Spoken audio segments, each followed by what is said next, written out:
सुन लो, UPSC में आपका स्वागत है।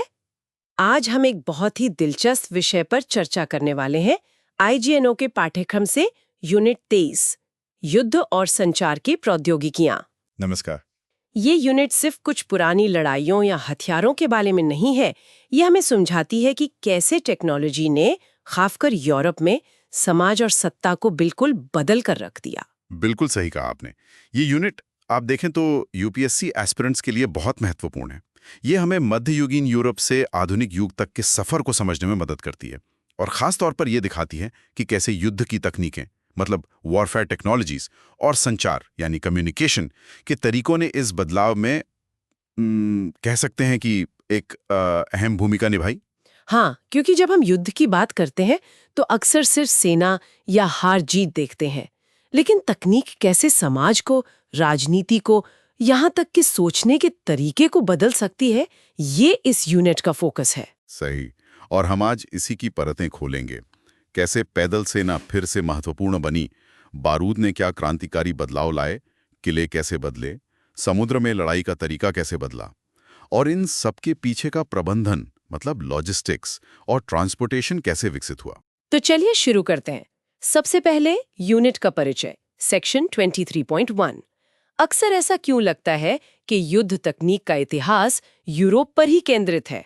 ये एक अच्छा सवाल है। देखिए, इसका एक बड़ा कारण तो यूरोपीय शक्तियों का बाद में हुआ वैश्विक विस्तार है ना। जब वो दुनिया भर में फैले तो अपने साथ अपनी युद्ध तकनीकें भी ले गए और कई जगहों पर उन्हें थोपा भी। तो इतिहास लिखते समय उनका दृष्टिकोण हावी हो गया। अच्छा। और दूसरी बात, ये यूनिट खास तौर पर यूरोप के उस बदलाव पर फोकस करती है जहां वो मध्ययुगीन सामंती व्यवस्था से, मतलब फ्यूडल सिस्टम से निकलकर एक आधुनिक औद्योगिक समाज की तरफ बढ़ रहा था। और इस लंबे सफर में युद्ध के तरीकों का विकास एक बहुत ही अहम हिस्सा था। तो क्या वो बड़ा बदलाव सिर्फ बारूद की वजह से आया, मतलब गन पाउडर ही सब कुछ था, या शुरू में सेना का पेशेवर होना ज्यादा जरूरी था बजाय नई तकनीक के? देखिए, बारूद ने तो यकीनन खेल बदला, इसमें कोई शक नहीं। खासकर जैसे आपने पहले इशारा किया, घोड़ों पर सवार शूरवीरों का दबदबा कम करने में। लेकिन स्रोत ये भी बताते हैं कि सिर्फ बारूद ही काफी नहीं था।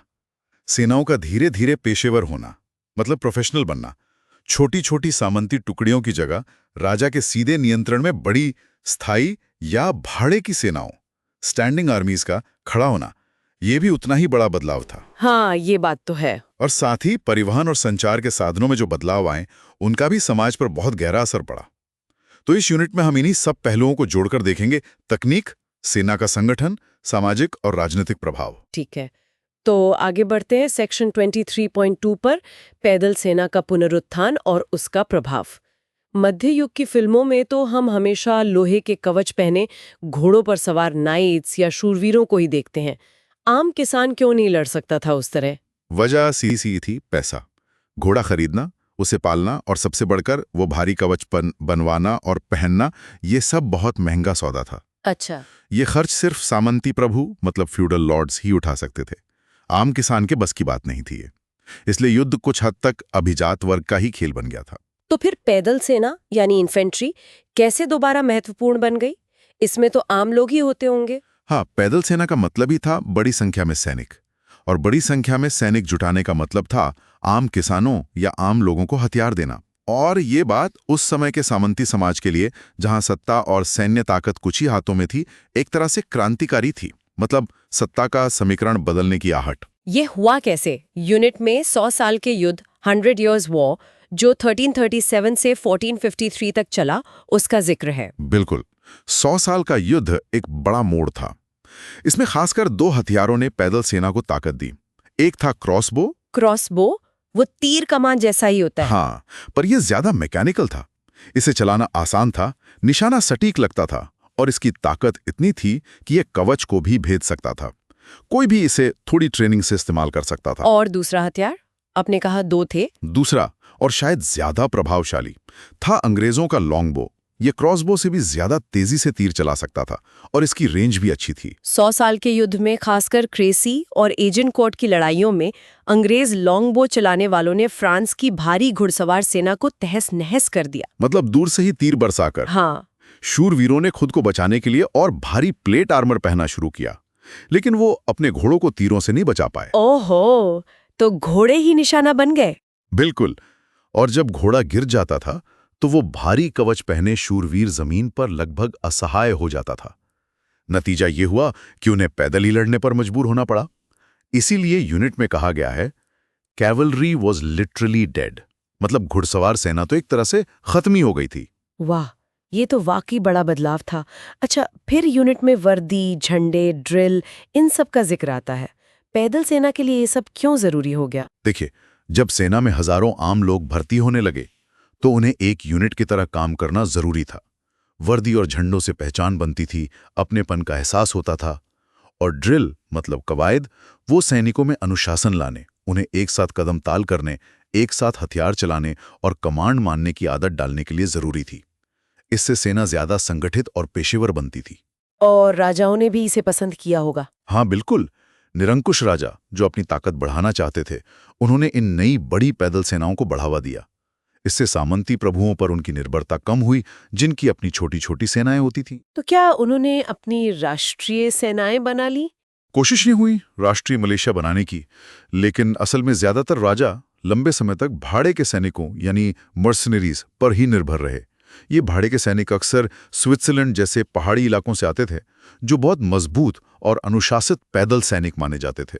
और सेना का आकार, वो भी तो बहुत बढ़ गया था, है ना? यूनिट में कुछ आंकड़े दिए हैं। हाँ, ये एक और बहुत बड़ा बदलाव था।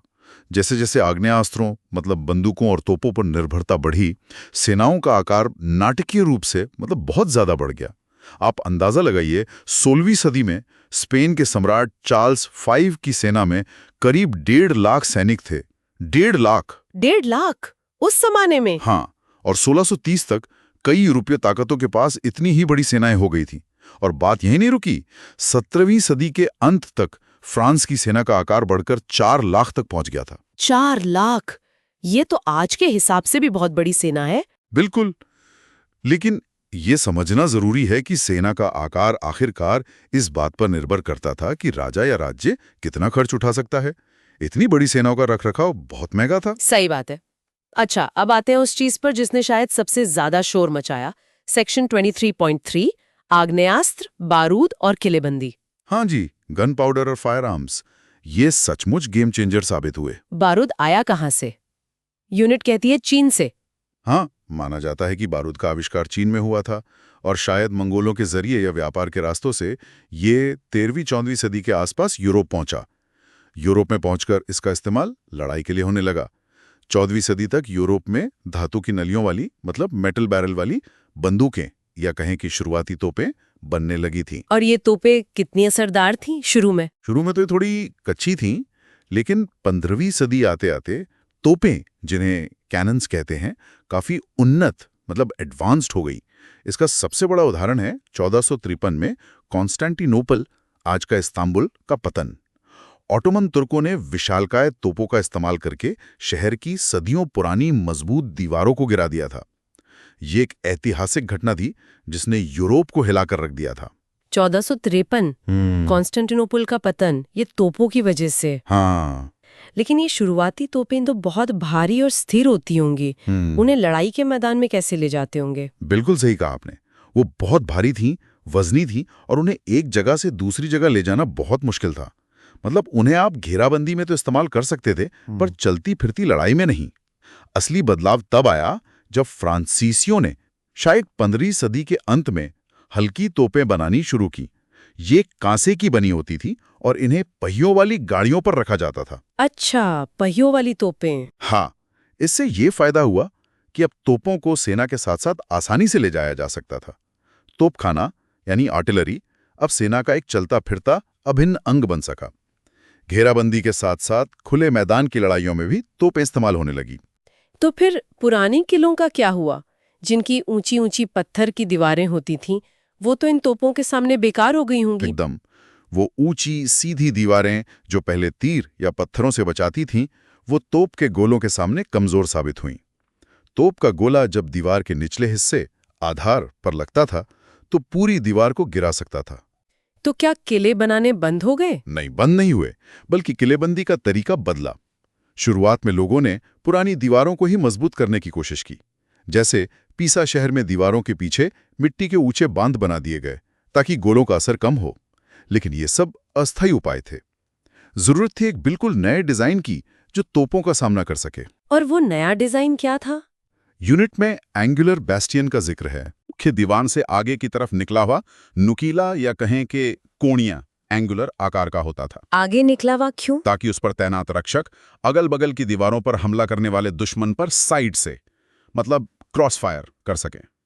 कोई भी अंधा कोना ब्लाइंड स्पॉट ना रहे जहां दुश्मन छिप सके। और इसकी दीवारें तिरछी क्यों होती थी? दीवारें मोटी और तिरछी होती थी, सीधी खड़ी नहीं। इसका फायदा यह था कि जब तोप का गोला उस पर लगता था तो वो सीधा टकराने के बजाय फिसल जाता था या उसका असर कम हो जाता था। डिफ्लेक्शन।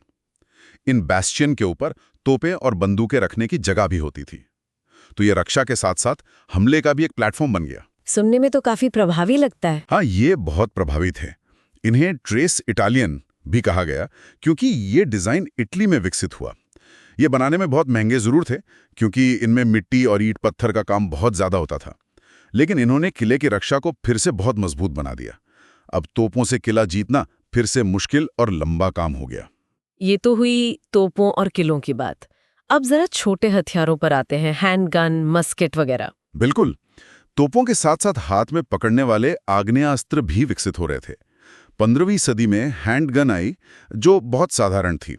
फिर आया आर्क्यूबस। ये हैंडगन से बेहतर था, इसमें ट्रिगर मैकेनिज्म जैसा कुछ था। और फिर 16वीं सदी में आई मस्केट। ये आर्क्यूबस से भी ज्यादा भारी और ज्यादा शक्तिशाली थी। इसकी नली लंबी होती थी और ये ज्यादा घातक थी। मस्केट की रेंज कितनी थी? क्या ये लॉन्गबो से बेहतर थी? हाँ, मस्केट की प्रभावी रेंज लॉन्गबो से ज्यादा थी, करीब 500 गज तक। लॉन्गबो की शायद 200-300 गज रही होगी। तो रेंज के मामले में मस्केट आगे थी। लेकिन यूनिट में लिखा है कि इसे रीलोड करने में बहुत समय लगता था। ये मस्केट की सबसे बड़ी कमी थी। इसे रीलोड करने की प्रक्रिया बहुत जटिल और धीमी थी। बारूद डालो, गोली डालो, उसको रॉड से कसो, फिर प्राइमिंग पैन में बारूद डालो, फिर माचिस या फ्लिंट से आग लगाओ। इसमें कई मिनट लग जाते थे। इसकी तुलना में एक माहिर धनुर्धर 1 मिनट में 10 या उससे भी ज्यादा तीर चला सकता था, जबकि मस्केट वाला शायद 1 या 2 गोली चला पाता था। तो फिर मस्केट इतनी लोकप्रिय क्यों हुई अगर वो इतनी धीमी थी? इसका कारण था इसे चलाना सीखने में लगने वाला समय। एक अच्छा लॉन्गबो चलाने वाला धनुर्धर बनने में सालों की ट्रेनिंग लगती थी। वो एक तरह का स्किल था, जबकि मस्केट चलाना सीखना बहुत आसान था। कुछ हफ्तों की ट्रेनिंग में किसी भी आम आदमी को मस्केटियर बनाया जा सकता था। राजाओं के लिए ये बहुत आकर्षक था। कम समय में, कम खर्चे में बड़ी संख्या में सैनिक तैयार। अच्छा, तो ये ट्रेनिंग का फर्क था। हाँ, इसी वजह से धीरे धीरे मस्केटियर्स युद्ध के मैदान पर हावी होने लगे। पैदल सेना का मुख्य आधार मस्केट चलाने वाले सैनिक बन गए। लेकिन अगर मस्केट की फायरिंग रेट इतनी धीमी थी तो जब वो रीलोड कर रहे होते थे तब तो दुश्मन हमला कर सकता था। बिल्कुल, इसीलिए मस्केटियर्स अकेले नहीं लड़ते थे। उनके साथ पाइकमैन होते थे, यानी लंबे भाले पाइक धारण करने वाले सैनिक। हाँ, पाइकमैन, भालों वाले सैनिक। हाँ, उनके भाले 15-20 फीट तक लंबे होते थे। जब दुश्मन की घुड़सवार सेना या पैदल सेना पास आती थी, खासकर जब मस्केटियर रीलोड कर रहे होते थे, तो पाइकमैन अपने भालों की दीवार खड़ी करके उन्हें रोकते थे। तो मस्केटियर और पाइकमैन एक साथ मिलकर लड़ते थे, एक दूसरे की रक्षा करते थे। समझ गई। तो ये एक मिली-जुली रणनीति थी। अच्छा, फिर फायरिंग दर बढ़ाने के लिए क्या किया गया? यूनिट में एक वॉली तकनीक का जिक्र है। हाँ, वॉली फायर। ये तकनीक 1590 के दशक में डच कमांडरों जैसे मॉरिस ऑफ नसाउ ने विकसित की। ये मस्केट की धीमी रीलोडिंग का एक बहुत ही चालाक हल था। कैसे काम करती थी ये तकनीक? इसमें सैनिकों को कई लाइनों या रैंकों में खड़ा किया जाता था। मान लीजिए 6 या 10 लाइनें। सबसे आगे वाली लाइन एक साथ फायर करती थी। फायर करने के तुरंत बाद वो लाइन पीछे हट जाती थी और सबसे पीछे जाकर अपनी मस्केट रीलोड करना शुरू कर देती थी। और तब तक जो दूसरी लाइन थी वो आगे बढ़कर फायर करती थी, फिर वो पीछे हट जाती थी और तीसरी लाइन फायर करती थी। ये क्रम चलता रहता था। अच्छा, मतलब एक के बाद एक लाइन फायर करती रहती थी। बिल्कुल। इससे दुश्मन पर लगातार गोलियों की बौछार होती रहती थी, भले ही हर सैनिक को रीलोड करने में वक्त लग रहा हो। ये दुश्मन के हौसले पस्त करने के लिए बहुत प्रभावी था। लेकिन इसके लिए तो बहुत ज्यादा अभ्यास और अनुशासन चाहिए होगा। बहुत ज्यादा। सैनिकों को एकदम सटीक तरीके से कदम ताल करना, फायर करना, पीछे हटना, रीलोड करना, ये सब बिना किसी गड़बड़ी के करना होता था, वो भी लड़ाई के शोर और धुएं के बीच। स्वीडन के राजा गुस्तावस अडोल्फस ने 17वीं सदी में 30 साल के युद्ध के दौरान इस तकनीक का बहुत बेहतरीन इस्तेमाल किया। उनकी सेनाएं बहुत ज्यादा पेशेवर और अनुशासित मानी जाती थीं।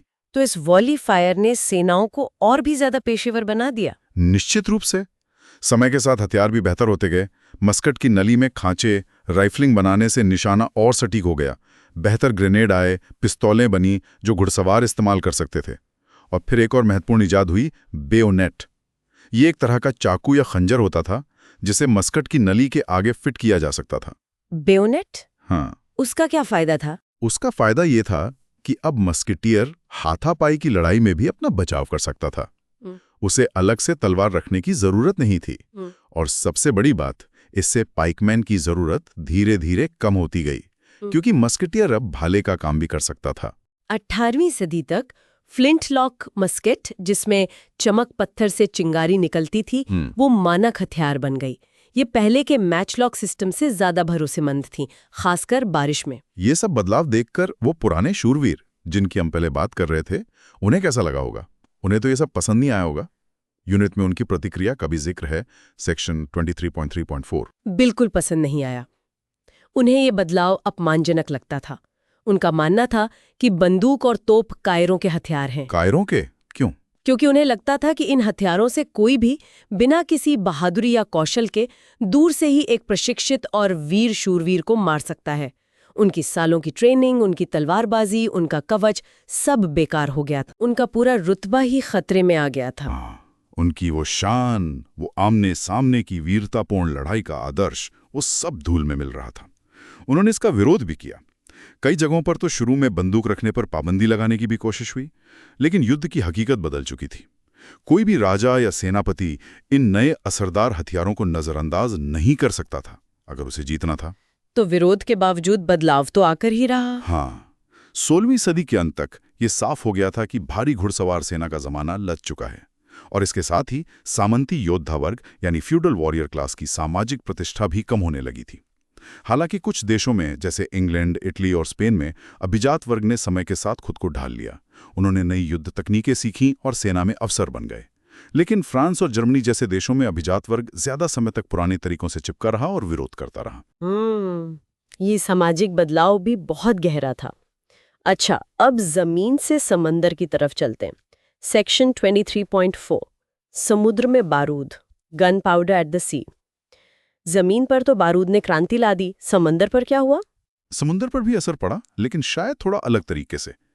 पहले यह समझना जरूरी है कि शुरुआत में लंबी समुद्री यात्राएं जैसे वास्को डी गामा या कोलंबस की, वो लड़ाई के इरादे से नहीं की गई थी। हाँ, वो तो खोज करता थे, व्यापार के रास्ते ढूंढ रहे थे। बिल्कुल, वो छोटे व्यापारिक जहाजों में गए थे। उस समय समुद्री लड़ाई का मुख्य तरीका होता था जहाजों को आपस में भिड़ाना, और फिर एक जहाज के सैनिक दूसरे पर चढ़कर कब्जा कर लेते थे, जिसे बोर्डिंग कहते हैं। मतलब हाथापाई की लड़ाई। हाँ, ज्यादातर भूमध्य सागर में गैली जैसे जहाज चलते थे जिनमें चप्पू चलाने वाले होते थे, और आगे एक रैम लगा होता था दुश्मन के जहाज में छेद करने के लिए। तो फिर तोपों का इस्तेमाल समंदर में कब और कैसे शुरू हुआ? माना जाता है कि शायद 14वीं सदी में वेनिस के लोगों ने अपने जहाज़ों पर छोटी तोपें लगानी शुरू की, लेकिन 15वीं सदी तक आते आते लगभग सभी यूरोपीय देशों के लड़ाकू जहाज़ों पर तोपें आम हो गईं। क्या जहाज़ों पर तोपें रखना जमीन से आसान था? एक तरह से हाँ, क्योंकि जहाज़ खुद ही एक बड़ा प्लेटफॉर्म होता है, तो उस पर जमीन की तुलना में ज़्यादा भारी तोपें रखना संभव था। पानी पर वजन ढोना वैसे भी आसान होता है। बस एक तकनीकी चुनौती थी रिकॉइल को संभालना। मतलब जब तोप चलती है तो पीछे की तरफ जो धक्का लगता है उसे जहाज पर कैसे नियंत्रित किया जाए ताकि जहाज को ही नुकसान ना पहुंचे। इसके लिए मजबूत डेक और तोप गाड़ियां बनानी पड़ी। असली बदलाव कब आया समुद्री युद्ध में? असली बदलाव आया 16वीं सदी में, जब लोहे या कांसे की बड़ी मजबूत तोपें बनने लगी जो एक ही टुकड़े में ढाली जाती थीं। ये ब्रीच लोडिंग पीछे से भरने वाली नहीं बल्कि मजल लोडिंग नली के मुंह से भरने वाली थी, पर ज्यादा शक्तिशाली थी। इन नई शक्तिशाली तोपों ने क्या बदला? इन्होंने जहाजों के डिजाइन को ही बदल दिया। अब जहाज सिर्फ सैनिकों को ढोने या बोर्डिंग करने के लिए नहीं बने, बल्कि वो खुद तैरते हुए तोपखाने के प्लेटफॉर्म बन गए। जहाजों के किनारों पर तोपों को रखने के लिए खास पोर्ट होल्स या खिड़कियां बनाई जाने लगीं। अब जहाज की असली ताकत उसकी ब्रॉड साइड बन गई। ब्रॉड साइड मतलब जहाज के एक तरफ लगी हुई सारी तोपें। युद्ध के समय जहाज दुश्मन के जहाज के बगल में आकर अपनी एक साइड की सारी तोपें एक साथ दागता था। ये बहुत विनाशकारी होता था। तो जहाज अब दूर से लड़ने लगे। हाँ, बोर्डिंग का महत्व कम हो गया और तोपखाने का डुएलो मतलब तोपों की लड़ाई ज्यादा महत्वपूर्ण हो गई। जहाजों का आकार भी बढ़ने लगा ताकि वो ज्यादा और बड़ी तोपें ले जा सकें। 17वीं सदी तक बड़े युद्धपोत 50 या उससे भी ज्यादा तोपें ले जा सकते थे। सोचिए जरा, 50 तोपें एक जहाज पर। इसका जहाज के क्रू पर क्या असर पड़ा होगा? यूनिट कहती है कि पहले नाविक और सैनिक अलग अलग होते थे। हाँ, ये एक दिलचस्प बदलाव है। पहले के जमाने में जहाज का कप्तान अक्सर एक सैनिक होता था, जमीनी लड़ाई का अनुभवी, और जहाज चलाने वाले नाविक जिनका मास्टर अलग होता था, वो उसके अधीन काम करते थे। मतलब दो अलग अलग टीम एक ही जहाज पर। लेकिन जब जहाजों पर इतनी भारी तोपें आ गईं, तो ये जरूरी हो गया कि जहाज चलाने वाले नाविकों को तोपें चलाना भी आता हो, क्योंकि तोपें चलाने के लिए बहुत सारे लोगों की जरूरत पड़ती थी और लड़ाई के दौरान सिर्फ अलग से सैनिक रखना काफी नहीं था। इससे धीरे धीरे नाविकों और सैनिकों का भेद कम हुआ। जहाज का क्रू ज्यादा एकजुट मतलब होमोजीनियस बन गया। सब मिलकर जहाज भी चलाते थे और तोपें भी। और इससे एकीकृत कमांड, यूनिफाइड कमांड का विचार भी मजबूत हुआ। मतलब एक ही कप्तान जो नौकायन और लड़ाई दोनों का प्रमुख हो। ये लंबी समुद्री यात्राओं और जटिल नौसैनिक युद्धों के लिए ज्यादा कारगर व्यवस्था थी। ये भी एक बड़ा संगठनात्मक बदलाव था। अच्छा, अब जरा सोचते हैं इन सब चीजों के पीछे के समर्थन के बारे में। सेक्शन 23.5 सैन्य रसद में परिवर्तन, changes in the military logistics. इतनी बड़ी बड़ी सेनाएं, लाखों सैनिक, इतने सारे हथियार, तोपें, जहाज, इनके खाने पीने का, हथियारों की सप्लाई का, रहने का इंतजाम कैसे होता था?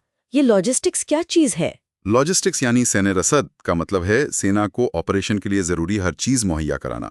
खाना, पानी, हथियार, गोला बारूद, कपड़े, रहने की जगह, परिवहन, सब कुछ। जैसे जैसे सेनाएं बड़ी होती गईं और सैनिक साल भर मतलब लंबे समय तक सेवा में रहने लगे, पहले तो सिर्फ लड़ाई के मौसम में ही सेनाएं इकट्ठा होती थी, तो ये लॉजिस्टिक्स का काम अपने आप में एक बहुत बड़ा और विशेष विज्ञान बन गया। मतलब अब सिर्फ लड़ना ही काफी नहीं था, सेना को चलाते रहना भी एक चुनौती थी। बिल्कुल। सफलता के लिए अच्छी लॉजिस्टिक्स उतनी ही जरूरी थी जितनी अच्छी रणनीति या बहादुर सैनिक। किले और नौसैनिक अड्डे सिर्फ रक्षा के लिए नहीं बल्कि सप्लाई जमा करने और बांटने के बड़े केंद्र भी बन गए। इन बड़ी सेनाओं में भर्ती कैसे होती थी? क्या सारे सैनिक भाड़े के ही होते थे जैसा आपने पहले बताया? नहीं, सेनाएं अक्सर भाड़े के सैनिकों और स्वयं सेवकों का मिश्रण होती थीं। स्वयं सेवकों को सेना में भर्ती होने के लिए अक्सर कुछ पैसा दिया जाता था, जिसे बाउंटी कहते हैं। लोग सेना में क्यों भर्ती होते थे? ज्यादातर लोग गरीबी, बेरोजगारी या आजीविका की कमी के कारण सेना में आते थे। ये कोई बहुत आकर्षक पेशा नहीं माना जाता था। अनुशासन कठोर था, जान का खतरा हमेशा बना रहता था। भाड़े के सैनिकों के साथ एक और समस्या थी उनकी वफादारी। वो उसी के लिए लड़ते थे जो उन्हें पैसा देता था। अगर पैसा मिलना बंद हो जाए या कोई दूसरा ज्यादा पैसा दे तो वो पाला बदल सकते थे। हाँ, ये तो खतरनाक बात है। इसीलिए राज्य हमेशा कोशिश करते थे कि अपनी ही प्रजा, अपने ही नागरिकों में से ज्यादा सैनिक भर्ती करें। उनकी वफादारी पर ज्यादा भरोसा किया जा सकता था। फिनलैंड और स्वीडन जैसे कुछ देशों ने तो 17वीं सदी में अनिवार्य सैन्य भर्ती, कंस्क्रिप्शन लागू करने की भी कोशिश की। मतलब हर योग्य पुरुष को सेना में सेवा देना जरूरी था।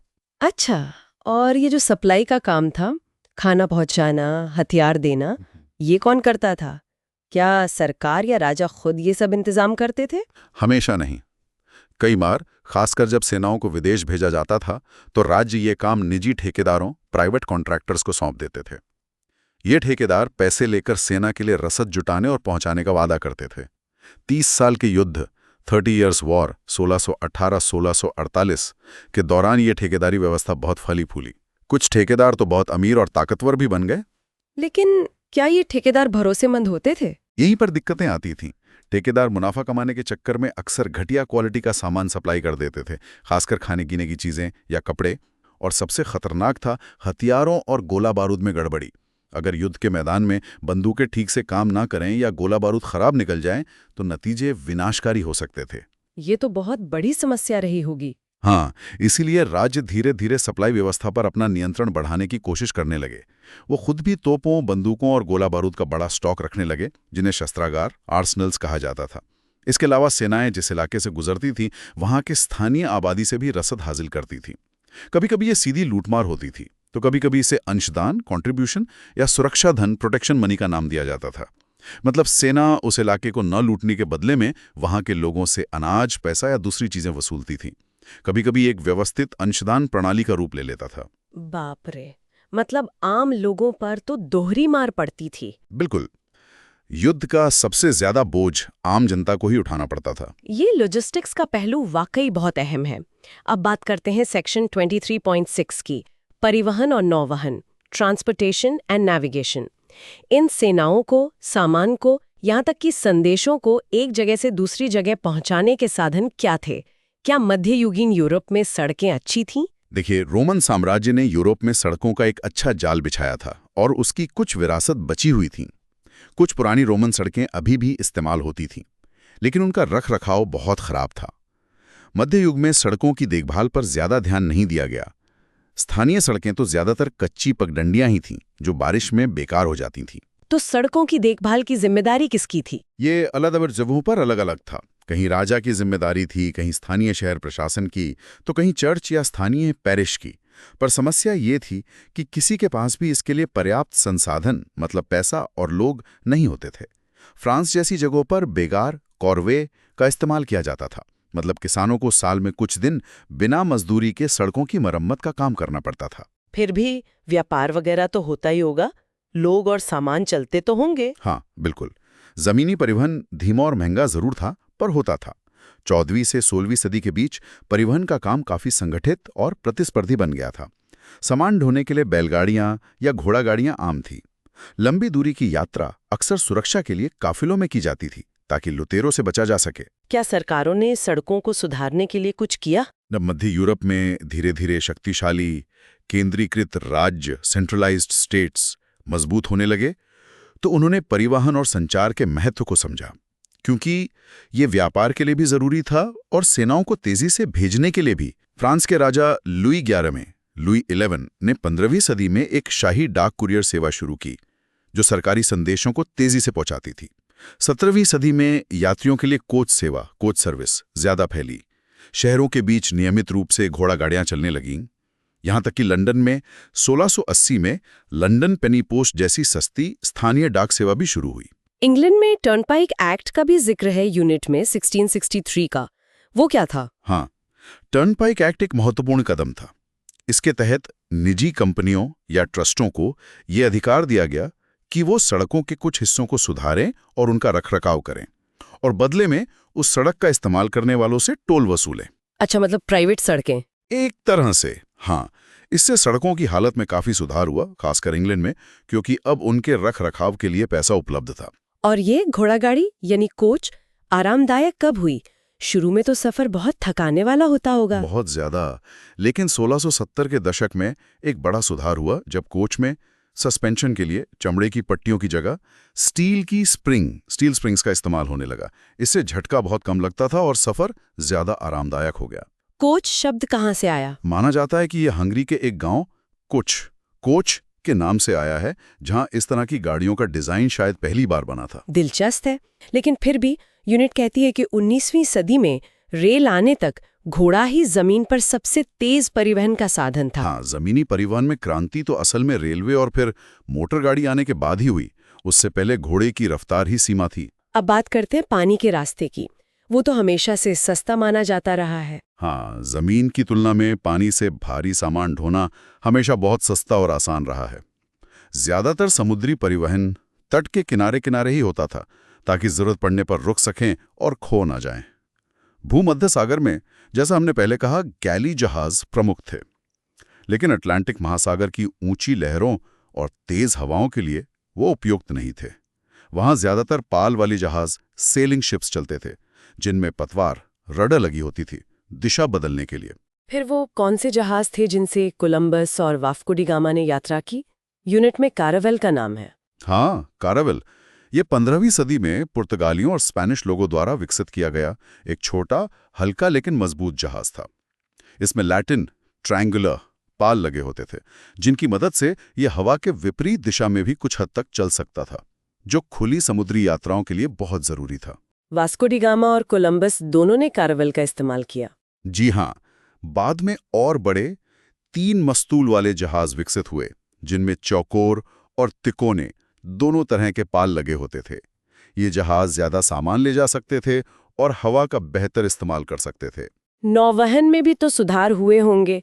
दूर समंदर में रास्ता कैसे पता करते थे? हाँ, नौवहन की तकनीकों में भी सुधार हुआ। कंपास, एस्ट्रोलैब जैसे यंत्रों का इस्तेमाल दिशा और स्थिति जानने के लिए होता था। नक्शे बेहतर होते गए और 17वीं सदी में टेलीस्कोप के आविष्कार ने भी मदद की, दूर से जमीन देखने या दूसरे जहाज़ों को पहचानने में। इन सब सुधारों का बेहतर जहाज, बेहतर नौवहन, व्यापार पर क्या असर पड़ा? असर बहुत गहरा और व्यापक था। इनसे यूरोपीय व्यापारी अब दुनिया के दूरदराज कोनों तक पहुंच सकते थे। नए समुद्री रास्ते खुले, जैसे अफ्रीका का चक्कर लगाकर भारत आने का रास्ता। अमेरिका की खोज हुई, इससे नए बाजार खुले। व्यापार के लिए नई चीजें मिली, जैसे मसाले, चीनी, तंबाकू, कपास। पुरानी चीजों का व्यापार ज्यादा बड़ी मात्रा में होने लगा। और सबसे बड़ी बात, अमेरिका से भारी मात्रा में सोना और चांदी यूरोप आया। इन सब बदलावों ने मिलकर यूरोप की अर्थव्यवस्था को बदल दिया। इसी को इतिहासकार वाणिज्यिक क्रांति, कमर्शियल रेवोल्यूशन कहते हैं। वाणिज्यिक क्रांति, तो इसमें जहाजों का बहुत बड़ा हाथ था। जहाज निर्माण में कौन से देश आगे थे? 17वीं सदी में जहाज निर्माण और समुद्री व्यापार में डच लोग, यानी नीदरलैंड्स के लोग, सबसे आगे थे।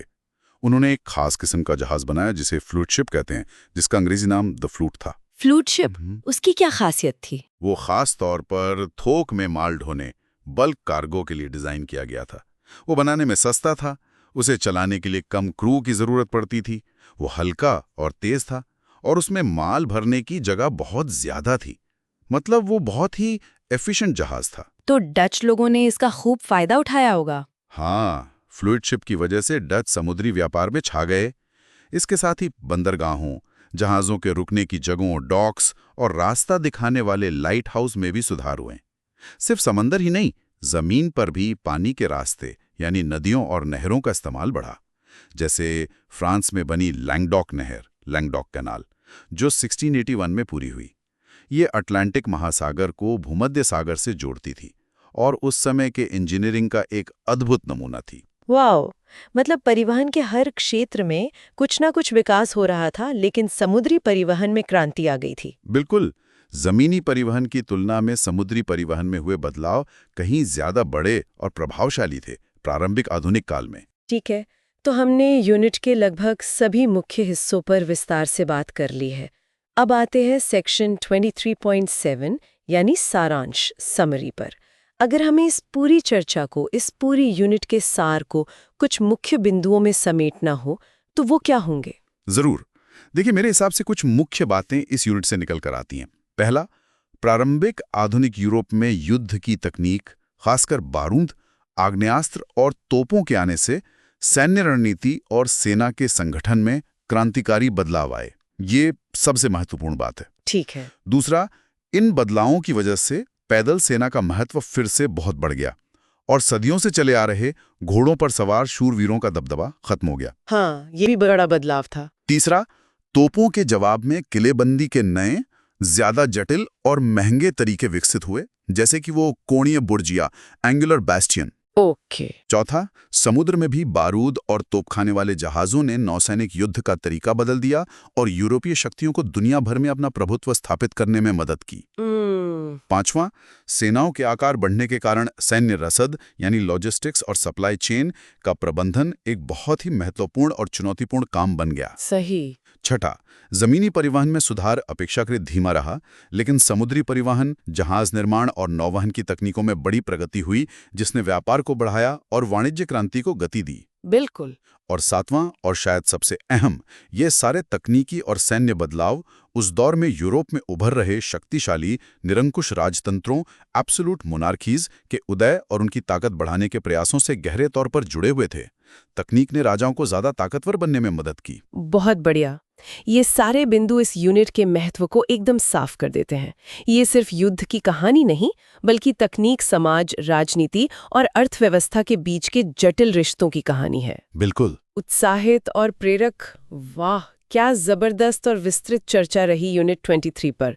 ये वाकई सिर्फ इतिहास का एक अध्याय नहीं, ये इस बात का सबूत है कि कैसे तकनीक समाज की नींव को हिला सकती है और सत्ता के समीकरण बदल सकती है। यूपीएससी की तैयारी करने वाले साथियों के लिए तो ये समझ बहुत ही फायदेमंद साबित होगी। ये न सिर्फ प्रीलिम्स और मेंस में सवालों के जवाब देने में मदद करेगी, बल्कि दुनिया को और आज के बदलावों को देखने का एक गहरा नजरिया भी देगी। सहमत होते हुए बिल्कुल। इतिहास हमें यही सिखाता है। ये समझना कि बदलाव क्यों और कैसे आते हैं, उनके क्या-क्या परिणाम होते हैं, अपेक्षित और अनपेक्षित दोनों, ये समझ जीवन के हर क्षेत्र में काम आती है। तो दोस्तों, इस चर्चा को, इस विश्लेषण को एक बार फिर से सुनिए, इसके नोट्स बनाइए और सोचिए कि जैसे इन तकनीकों ने उस युग को बदला, वैसे ही आज के युग में कौन सी तकनीकें, शायद artificial intelligence, cyber warfare, drone technology, युद्ध, समाज और सत्ता को बदल रही हैं। अगर आपको हमारी ये कोशिश, हमारा ये प्रयास पसंद आया, तो सुन लो यूपीएससी यूट्यूब चैनल को ज़रूर लाइक करें। इस चर्चा को अपने दोस्तों के साथ शेयर करें जो तैयारी कर रहे हैं। नीचे कमेंट्स में अपने विचार, अपने सवाल ज़रूर लिखें। और हाँ, अगर अभी तक सब्सक्राइब नहीं किया है तो प्लीज़ सब्सक्राइब बटन दबाएं और बेल आइकॉन भी ऑन कर लें, ताकि हमारी अगली ज्ञानवर्धक चर्चा आप तक सबसे पहले पहुंचे। हम जल्द ही लौटेंगे एक और महत्वपूर्ण यूनिट के विश्लेषण के साथ। तब तक के लिए पढ़ते रहिए, सीखते रहिए और आगे बढ़ते रहिए। जय हिंद।